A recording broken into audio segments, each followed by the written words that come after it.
નમસ્કાર મિત્રો, મારી યુટ્યુબ ચેનલ પર આપનું હાર્દિક સ્વાગત છે। આજના તાજા સમાચાર।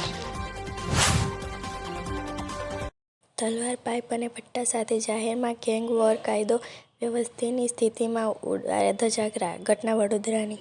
લૂંટ સહિત હત્યાનો ભેદ 48 કલાકમાં ઉકેલાયો। ઉત્તર પ્રદેશના 4 આરોપીની ધરપકડ કરાઈ। ફતેગંજ ગેંગ વોર કેસ: પોલીસે આરોપીને વરઘોડો કાઢ્યો, જાહેરમાં ઉઠક બેઠક કરાવી, મંગાવી માફી। ઘટના વડોદરાની। સુરતમાં ફી માટે વિદ્યાર્થીને પરીક્ષા આપતા અટકાવી, આઘાતમાં તેને આત્મહત્યા કરી લીધી। ટેમ્પલેટ સાથે બકરા ચોરી કરવા આવ્યા હતા, અસલી પોલીસે કરી ધરપકડ। ઘટના ભરૂચની। સુરતમાં ધોરણ 8માં અભ્યાસ કરતી એક વિદ્યાર્થિનીએ ગળફાંસો ખાઈ આપઘાત કરી લીધો હોવાનો અહેવાલ સામે આવી રહ્યો છે। વિદ્યાર્થિની જે શાળામાં અભ્યાસ કરતી હતી, એ શાળામાં ફી નહીં ભરવા બાબતે સંચાલકો દ્વારા તેને ટોયલેટ પાસે ઊભી રાખવામાં આવી હતી અને દબાણ કરવામાં આવતું હોવાનો આક્ષેપ પરિવારજનો દ્વારા કરવામાં આવ્યો છે।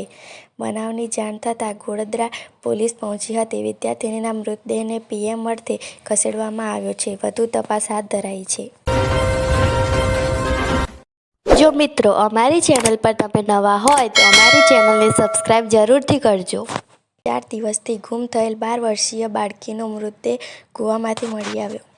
આણંદમાં માતા બોલાવે છે એમ કહી 18 વર્ષની યુવતી પર બળાત્કાર ગુજારવામાં આવ્યો। હાઈવે પર લીંબડી નજીક લક્ઝરી બસે પલટી ખાતા 25 પ્રવાસીઓ ઘવાયા। સરકારી ભરતી બોર્ડનો મહત્વનો નિર્ણય: જીપીએસસી દ્વારા ઉમેદવારોના હિતમાં નિર્ણય લેવામાં આવ્યો છે, જેમાં હવે સામાન્ય અભ્યાસ માટે એક જ સિલેબસની તૈયારી કરવાની રહેશે। ખાસ કરીને અલગ અલગ ભરતીઓ માટે સામાન્ય અભ્યાસનો એક જ સિલેબસ રહેશે। આ સિલેબસની મદદથી ઉમેદવારો એક પરીક્ષાની તૈયારી કરતો હશે તો બીજી તૈયારી પણ સરળતાથી થઈ શકે। જાહેરાત બાદ અભ્યાસક્રમની રાહ ન જોવી પડે તે માટે વર્ગ 1, 2, 3ની ભરતીના સિલેબસમાં સામાન્ય અભ્યાસક્રમમાં ફેરફાર કરાયો છે।